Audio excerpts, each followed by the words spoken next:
Katrina Katrusie, Houthuisie sonder besem, geskryf deur Helena Meyer. Katrina Katrusie word wakker. Sy maak haar oë op skreefies oop. Iets het haar wakker gemaak.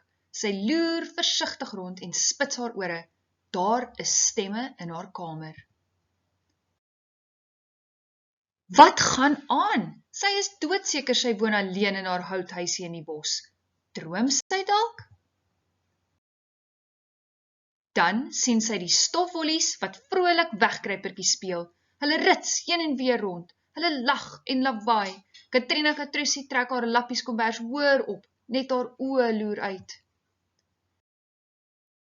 Waar sou Besembossie wees? Hoekom keer hy nie die stofwollies en jaag hulle met sy grasvingers uit nie? Met 'n bewende stem roep sy, Besembossie, kom help asseblief. Hy antwoord nie. Waar is hy dan? Die stofwollies raak nou baie stout. Hulle spring op die bed en dans en sing in 'n kring. Hulle niggies en neefies, die sandploffies, kom vrolik in gehardloop om te deel in die pret. Katrina Katrusie is nou baie benoud. Sy spring vinnig uit haar bed, haar vlegsels woeps woeps op en af en haar puntmis klou styf vas om nie af te val nie. Sy hardloop na die kombuis. Per ongeluk trap sy op Katpatat se stert. Miau, skree Katpatat en vlug by die agterdeur uit. Daar is oral stofwollies en sandploffies, ook in die kombuis. Hulle sit onder die tafel, loer agter die blomgordyn uit en dans op haar tafel met die sterretjies borde en bekers. Katrina Katrusie vlug na die sitkamer. Die stofwollies lê op haar skommelstoel en nog sandploffies hardloop by die voordeur in. Waar is Besembossie dan tog? Hoekom kom hy haar nie help nie? Dan onthou sy. Sy het hom verlof gegee om by sy familie in Grasland te gaan kuier. Wat gaan van haar en haar houthuisie word? Die stofwollies spring op haar en klim tot by haar neus en ore. Hulle kielie haar en sy begin te nies en proes. Ander spring op haar kop en gly met haar haarstringe af.